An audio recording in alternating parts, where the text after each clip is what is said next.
Portos de Galicia xa remitiu o Concello de Ribeira o convenio para a mellora da Avenida das Carolinas.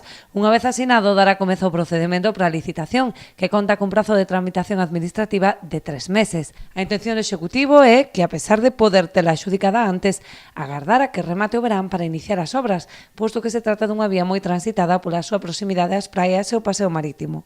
Xa nos mandou onte o que é o convenio, polo que me dixo o presidente, non chegou todavía aquí.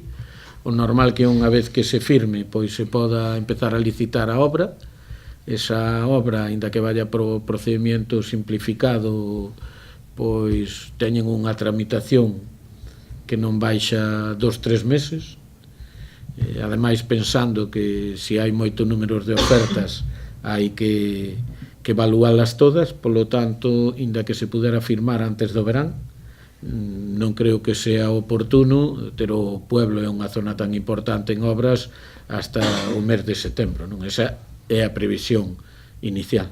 Moito antes, de seguro que no mes de marzo se iniciarán os traballos para a implantación da plataforma única en Rosalía de Castro para dar continuidade así ao plan de humanización do casco urbano. Bueno, pois xa se aprobou provisionalmente, unha vez que se aproba provisionalmente, que foi o xoves pasado, a empresa ten 10 días para presentar toda a documentación, polo tanto estamos xa a piques de rematar eso, e só quedaría o que é firma de contrato e o plan de seguridade e saúde. Polo tanto, esa obra, se estamos a mediados de mes, o normal é que pudera empezar a principios do mes de marzo.